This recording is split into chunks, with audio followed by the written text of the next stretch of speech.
It's in fact the first gathering of pretty much any leaders in almost 2 years, and I know that the world was looking to us to reject some of the selfishness and nationalistic approaches that have marred the initial global response to the pandemic, and to channel all our diplomatic, economic and scientific might into defeating COVID for good. And I do hope that we have lived up to some of the most optimistic of hopes and predictions.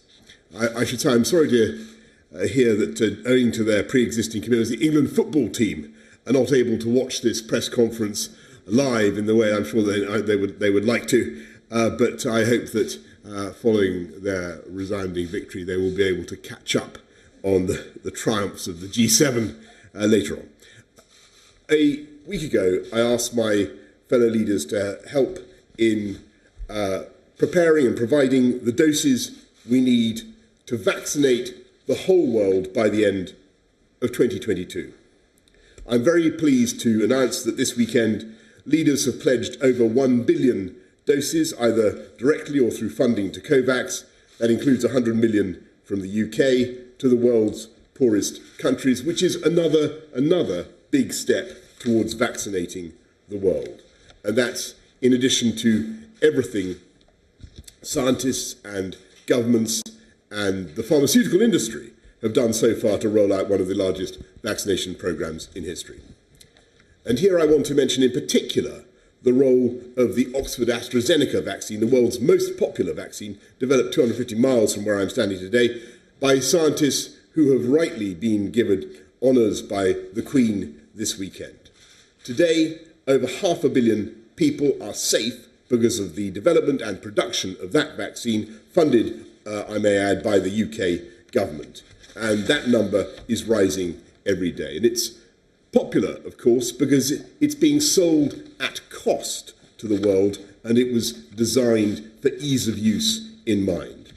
And because of that act of generosity by AstraZeneca, who, just to reiterate, are making zero profit on the production of that vaccine, millions more vaccines have been rolled out to the poorest countries in the world. In fact, 96% of the vaccines delivered by COVAX, the COVAX vaccine distribution scheme, have been Oxford AstraZeneca.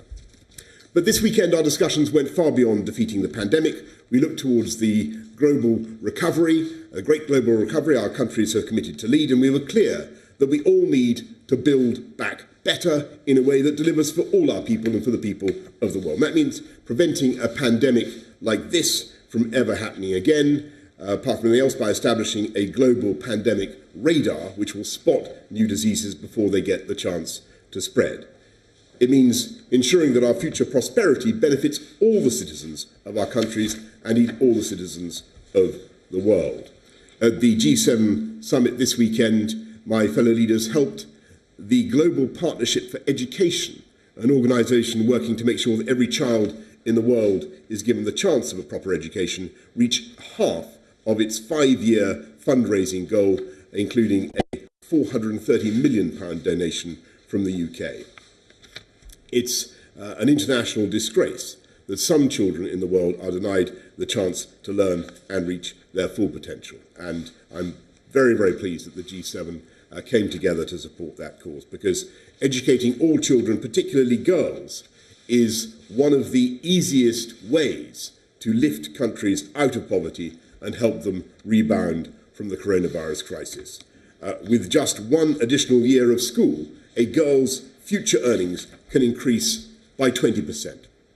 I'm proud that G7 countries have agreed to get 40 million more girls into school and 20 million more reading by the end of primary school in the next 5 years, and that's the money that we have raised this week is a fantastic start.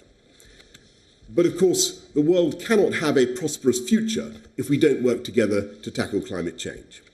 Later this year, the UK will host the COP26 summit, which will galvanise global action on fighting climate change and help and create a healthy planet for our children and grandchildren. G7 countries account for 20% of global carbon emissions, and we were clear this weekend that action has to start with us. Carbis Bay is one of the most beautiful places in the world, as you can see, and it was a fitting setting for the first ever net zero G7 summit. And while it's fantastic that every one of the G7 countries has pledged to wipe out our contributions to climate change, we need to make sure we're achieving that as fast as we can and helping developing countries at the same time.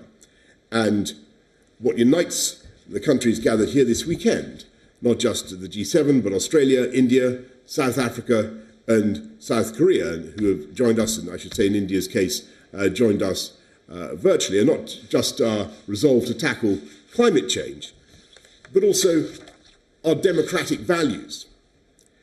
It's not good enough for us just to rest on our laurels and talk about how important those values are. And this isn't about imposing our values on the rest of the world. What we as the G7 need to do is demonstrate the benefits of democracy and freedom and human rights to the rest of the world. And we can partly achieve that by the greatest feat in medical history, vaccinating the world. We can do that by working together to stop the devastation that coronavirus has produced from ever occurring again. And we can do that by showing the value of giving every girl in the world access to 12 years of quality education. And we can also do that by coming together as the G7 and helping the world's poorest countries to develop themselves in a way that is clean and green and sustainable. Before I go to the media who are just here, I want to thank finally the police, everyone who helped organise this summit, and I think all the people, not just of Carbis Bay, who certainly helped us put the carbs into Carbis Bay, but everybody involved, all the wonderful people of Cornwall for their hospitality. It's been a fantastic summit, and I know that all the other delegations will want to express their thanks as well, because they've communicated that to me. Anyway, let's go over to Beth Rigby of Sky. Prime Minister, I'm going to ask you two questions, if I may, one on Yes. COVID and one on the summit. On COVID, you gave very heavy hints of a delay yesterday when you said your objective was to give the vaccination programme the legs, the impetus, the speed it needs to beat the spread of the virus. So far, 44% of the population have had 2 doses. What percentage of the population need to be double vaccinated before we can proceed with stage 4 of unlocking, and how long do you think it will take? And on the summit, you said in a recent interview the Brexit lemon had been sucked dry, but it has left a bit of a sour taste in the mouth at this summit, hasn't it? Instead of building global alliances, you're moving further apart from allies, and you seem to have provoked a diplomatic row now too with France. Do you regret blowing up the Brexit row in some of your remarks at this summit? Well, look, first of all, Beth, on COVID, because I know a lot of people will be thinking very much about that. Alas, I've got to repeat what I said yesterday. We're continuing to look at the data. No final decision has been taken, and the right time to fill everybody in on what we're going to do with step 4, with June the 21st, is tomorrow, as I've said, and that's when we'll be putting out the whole package of information so that everybody can see it together. I hope colleagues will understand that. That is, I think, the best way of handling that today. And on your, can I? No, Can I just respectfully just say, I know that you'll have lots of detailed questions and suggestions on COVID. I think probably not. We don't want to get it out in dribs and drabs, if I may. And what we'll do is be setting it all out in full tomorrow, because I think people want to see the whole package. But on your second point, which was about Brexit, actually, I can tell you that the vast majority of the conversations that we've had over the last 3 or 4 days have been about other subjects, and there has been a fantastic degree of harmony. I mean, between the leaders of the of our countries. And if you look at some of the things they come together to agree, a billion more doses, a billion more vaccines. Everyone agreed to phase out the use of, not just supporting coal around the world early, but to phase out the use of coal in their own production. They agreed that they would have 30% of their land and 30% of their seas protected, consecrated to nature by 2030, to set a 100-day target for the production of new vaccines after the arrival of a new variant, a new Atlantic Charter, a plan to build back better for the world. And that was what took up our time. And, I don't think that really I could have asked for a more cooperative or a more energetic spirit from our friends. Your Foreign Secretary said this morning on television that he found President Macron's remarks on GB and NI offensive. That's what your Foreign Secretary said at the G7. Are you telling me that's not a diplomatic row? What I'm saying is that we will do whatever it takes to protect the territorial integrity of the UK, but actually what happened at this summit was that there was a colossal amount of work on subjects that had absolutely nothing to do with Brexit, and together with our European friends and partners, we're launching all sorts of projects for the benefit of the world. We will sort that out, but I think I'm going to stick at what I've said yesterday. Okay, good. Who is going next? Robert Pesson, ITV.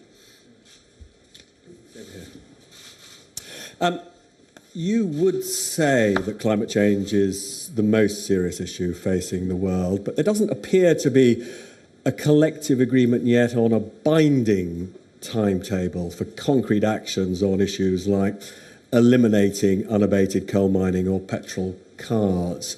Why is it proving so difficult to get a formal timetable for these important steps in terms of combating climate change? Sorry? Go on. The former Prime Minister, Gordon Brown, has described the billion doses of vaccine as a moral failure. He simply says it's just not enough vaccine for poorer countries.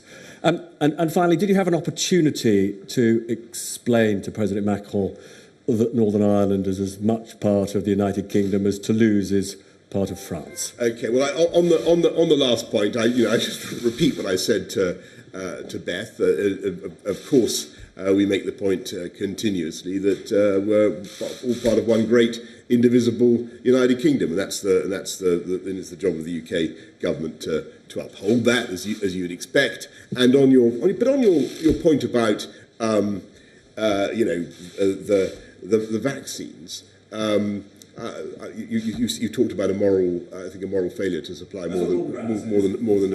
I really must reject this. This is another billion made up of a massive contribution by the United States, other friends. The UK putting in another 100 million. This is June to June, from now till next June. And don't forget that this vaccine has literally only been invented very, very recently. These vaccines have only come on stream very recently, and already of the 1.5 billion vaccines that have been distributed around the world, I think people in this country should be very proud that 500 million of them are as a result of the actions taken by the UK government in doing that deal with the Oxford scientists and AstraZeneca to distribute it at cost. And the UK has put in 1.6 billion into funding Gavi, 548 million into funding COVAX. We are doing everything we can to distribute vaccines as fast as possible. A criticism of the world. It's collectively that the G7 have the money, they have the vaccines. The poorer world, as you know, we talked to the head of COVAX and Gavi, they say we are way behind schedule. We're going flat out, and I think we're producing vaccines as fast as we can and distributing them as fast as we can. And clearly there is much more to do. We set a target to vaccinate the world by the end of next year, and it will be done thanks to the efforts of very largely thanks to the efforts of the countries who've come here today. Now, your other question was... Yes. Look, I think the G7 have made great commitments on climate change. I mentioned phasing out coal. They're also agreeing to stop the support, the subsidy of coal mining around the world. Everybody here at this meeting agreed to, all the G7, I should say, agreed to net zero by 2050, plus nationally determined contributions by 2030. They all made significant steps forward towards the $100 billion we're going to need by COP to support the developing world in tackling climate change, because we, as the rich nations of the earth, we need to build our credibility with those countries in asking them to make cuts in CO2, because this country, which started the Industrial Revolution, is responsible for a huge budget of carbon that's already in the atmosphere. We're now asking other countries to make a change. That's why this government put 11.6 billion into climate finance. And at this G7 summit, actually, you saw many other countries stepping up to the plate and making very big, and the EU making very big commitments. I'm not going to pretend that our work is done. So Mario Draghi, the Italian Prime Minister, who's the co-chair of COP, Antonio Guterres, the Secretary General of the UN, and we're going to be on everybody's case between now and the summer and on into the autumn to get those commitments and to make sure that we get the world into the right place for COP. But I think we made a very good start today. Laura Kunsberg, BBC. Thank you, Prime Minister. Forgive me, I'm going to ask about this again, because the Foreign Secretary was very happy to talk about this morning, so viewers might find it slightly strange that you don't want to talk about it now. Were you offended by President Macron's comments in your meeting yesterday about Northern Ireland's place in the UK? And you've listed what you believe to be the achievements of this summit, but health and environmental campaigners are really clear that they hoped it would go further. Do you wish you'd been able to push your fellow leaders to give even greater commitments? Well, thanks very much, Laura, for inviting me to answer that question for the third time. What I will say is that I think it's the job of the government of the United Kingdom to uphold the territorial integrity of the United Kingdom. I think it was a point I made to you yesterday, and actually that subject, as I think I said to Beth just now, occupied a vestigial, vanishingly small proportion of our deliberations. And on the general criticism of the summit that you relay from sources unknown, I mean, $2.5 billion pledged for girls' education already. That's not half bad. Every country, as I said to Robert, increasing their pledges for global climate finance. I've mentioned the 30%. For the 30 by 2030 pledge on the oceans and on land, another billion vaccines, and so on. To say nothing of a new Atlantic Charter and a new global campaign to help countries around the world to build back better, cleaner and greener. I think the Build Back Better for the World agenda. I think it's been, and there is much else besides. So I think it's been a highly productive few days. Harry Cole of The Sun. Thank you, Prime Minister. You said last year that pangolin scales being used in demented Chinese medicine may have been the cause of COVID. Is that still your view? And what have you learnt this week from fellow world leaders about the lab leak theory? And do you agree with Dominic Raab, who said this morning he doesn't believe it? And some news from Wembley. Some of the crowd just booed the England team for taking the knee. Can we get your reaction to that, please? And in the unlikely event that Gareth Southgate was to call you up to play for England, would you personally take the knee? So first of all, on pangolins, I think I do think there's a problem with zoonotic diseases, and this is clearly the thing we have to focus on. And it's the practice that seems to be particularly prevalent in some parts of Asia, Southeast Asia, South Asia, of farming wild animals. That is really where the risks are. At the moment, the advice that we've had is it doesn't look as though this particular disease of zoonotic origin came from a lab. Clearly, anybody sensible would want to keep an open mind about that. But what we did agree, to come to yet another thing that we agreed at the G7, was that, well, as you know, we're having a new treaty on pandemic preparedness and to make sure the world works better in the future in tackling zoonotic diseases like this, and indeed all types of disease. And one of the things that we agreed to do was to strengthen the World Health Organization and to make sure that their inspectors can have powers similar to those used by the OPCW or the IAEA or other inspectors who can, weapons inspectors who can go on the scene and try to determine as independently as possible exactly what is going on, so that people can have confidence about the etiology of these diseases, the origins of these diseases. So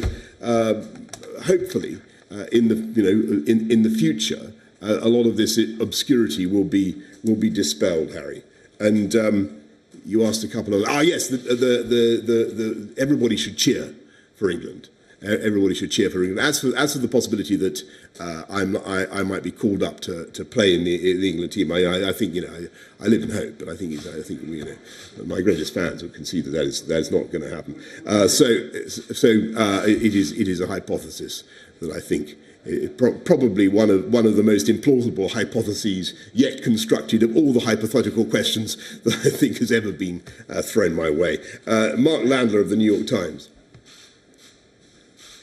Thank you very much, Mr. Prime Minister, and thank you for including a few international reporters on your list. You described President Biden as a breath of fresh air a couple of days ago, but it's also true that you and your government worked extremely hard to cultivate his predecessor. And there are lingering feelings in Washington among Democrats and among some in the administration of suspicion about the Johnson government and a belief that you are more ideologically in tune with Donald Trump than you would be with Joe Biden. I'm wondering what, if anything, you said to the president to dispel those suspicions, what you would say to those in the U.S. That might view you, to turn a phrase, as a physical and emotional clone of Trump. And then lastly, on the specific issue of Northern Ireland, notwithstanding what you've said today about Macron and Northern Ireland, how worried are you that with a devoted Irish American in the White House who's fond of quoting Yeats in virtually every speech, that this will inevitably spill over into the US-UK relationship and cause you trouble on other issues? Well, first of all, on the whole issue of the relationship between the UK and the United States and what's happened over the last few years, let's be absolutely clear. It is the job of all prime ministers, everybody who does my job, to have close relations, a close working relationship with the President of the United States. And I think what maybe has been helpful, be useful in building the partnership with Joe Biden has been the common interest we have in tackling climate change, for instance, which we've discussed extensively. The campaign I've been running for a long time on female education, which he completely shares. But the whole idea of levelling up, which is at the core of what this government is trying to do, using infrastructure, using better skills, technology to give people access to high wage, high skills jobs around the whole country. And that's something that I know that the President's engaged in a big program that bears some resemblance to a lot of that agenda. And when it comes to building back better for the world and making sure that we build back greener together, I think that we're totally on the same page, and so it's been very, very refreshing and very interesting to listen to him. And you had some other point about Yates. Well, all I say, I think that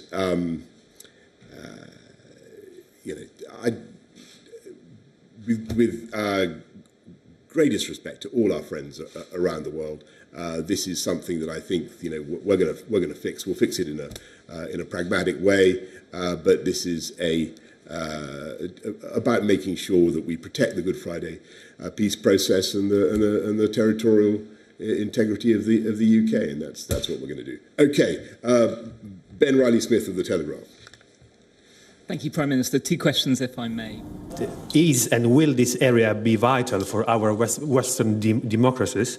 And why for you this new crucial is this for you the new crucial dimension of the transatlantic security in the future? And secondly, if I may, you apparently have a great respect for the Italian Prime Minister Mario Draghi because I remember that last year, while announcing the furlough scheme and the financial package against COVID, you quoted him more than once with whatever it takes, and also now, during these days.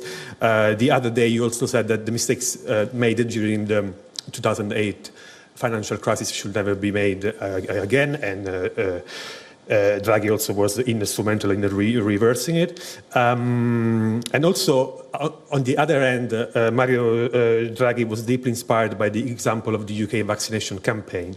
So, apart from the COP26 and the G7, G20 connections, what Mario Draghi means to you, and if there is a special relationship between Italy and the UK, even though I know that you don't like this label. Thank you. Well, thank you, Antonello. There's obviously a very close and indeed special relationship between Italy and the UK. We're actually intensifying that now, where we've just signed a partnership agreement that's been produced for 2 years now to intensify cooperation in everything from security to tech to trade. You mean the bilateral? Correct. Is it going to be this year, or we've just finished the work, and we started that a couple of years ago. Because obviously we see Italy as an incredibly important partner. But on that, you will have access to it as soon as it can be conveniently arranged, Antonello. But look, on Mario Draghi, I remember vividly being in Lancaster House, I think in 2012, when he made, some of you will recall, a famous speech, the Draghi Put, when he said he would do whatever it took to save the euro. Not that I necessarily thought that was a good thing at that time, but anyway, let's draw a veil over that. But it was incredibly successful, and I think that he is a brilliant economist. It's an absolute pleasure to listen to him, and I think that he gave a very, very balanced summary of what we need to do now. We do need to relaunch the global economy, and we do need to get things working again. And we need dynamism from the G7 and our partners. And I think he's absolutely right about that. But as you rightly say, this time in this recovery, we need to make sure that it's not as unbalanced as the last one, as 2008. And he was very powerful and effective on that point as well. Finally, Heather Stewart of The Guardian. Oh, sorry. Yes, sorry, on the Indo-Pacific region. Well, the answer is I think very simple, which is that this is the area of the world where in the next 20, 30 years, you're going to see the most dynamic economic growth, where you're going to see the bulk of the of middle classes rising, and where obviously there are some tensions at the moment that we think can be, how shall I put it, allayed, tensions that can be allayed by proper observance of the rules-based international system in which we believe. And the UK, together with other partners in the G7, including Italy, is determined to do that. Thank you. Heather. Thanks. Just on climate finance, so in the run-up to this summit, there was talk of a climate Marshall Plan. That $100 billion a year you mentioned it was a pledge the G7 first made more than a decade ago at the Copenhagen summit. And alongside that, we had this promise to develop a plan for a new climate funding mechanism, but there were no details of how or when that might happen. Just a few months to go until COP26. Won't developing countries conclude the G7 isn't serious about tackling the climate crisis? And on vaccines, we're obviously a very long way short of the 11 billion doses that Dr. Tedros of the WHO thinks we need to vaccinate 70% of the population before next year's G7 summit. I wonder whether you think the UK's aid cuts left you without the moral authority to be able to bring other countries on board this weekend. Thanks very much, Heather. Well, on the first point about the 100 billion, I'm not saying it's going to be easy. It's a lot of money still to raise, but don't forget the UK has put in 11.6 billion, as you know. We had big pledge from Canada. We've had big pledges around the table. I do think that we can get there, and I think it's vital that we do. Why should somebody in the developing world, believe that they have to make some change in their technology to cut CO2, unless when so much of the CO2 has been emitted in previous decades by us in the richer countries, and we've got to make that commitment, and that's the logic of it. And on your point about vaccines, well, I obviously reject that, outright, because the UK, as I said to Robert, has given 1.6 billion to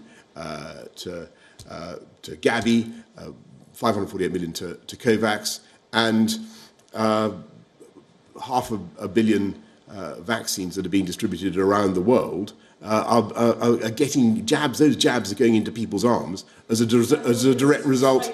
I think you've got to look at the results. And actually, I'll tell you something. The point you just raised with me has not been raised by anybody else. With me, any other international leader, let alone the leader of a recipient country, and because they know that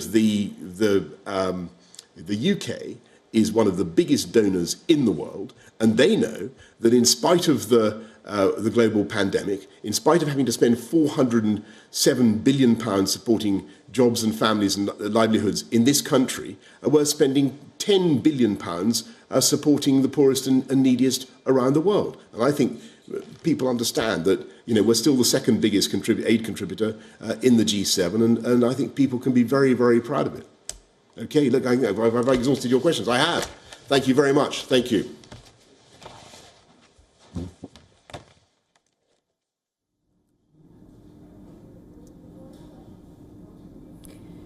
UK Prime Minister Boris Johnson has been receiving questions from journalists who had gathered to take his closing remarks as the G7 summit draws to a close. It's been 3 straight days of diplomacy.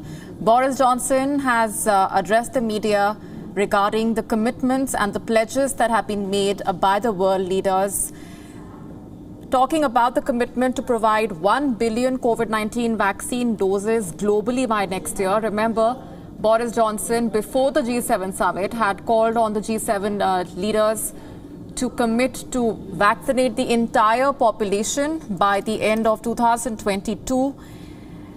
He had been calling on the G7 rich nations to make that commitment, and post the talks, he has just announced that the world leaders have pledged to provide just 1 billion COVID-19 vaccine doses globally by next year.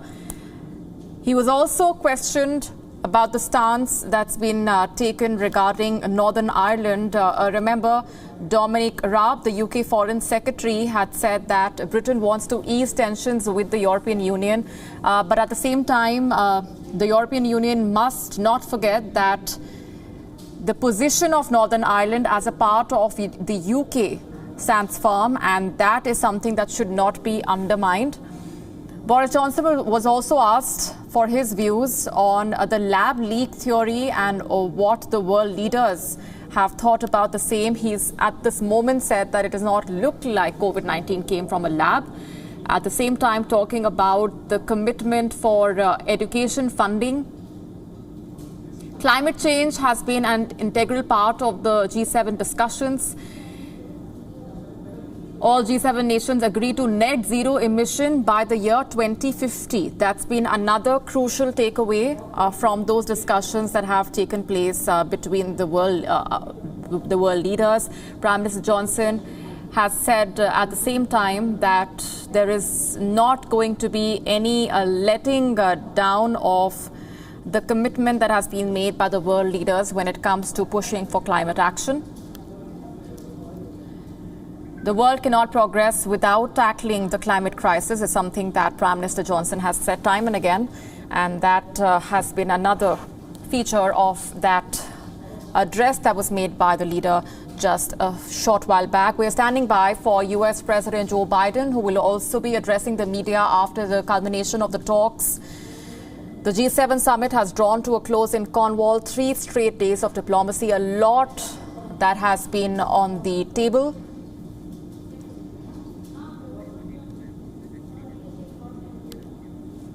WION now available in your country. Download the app now. Get all the news on the move.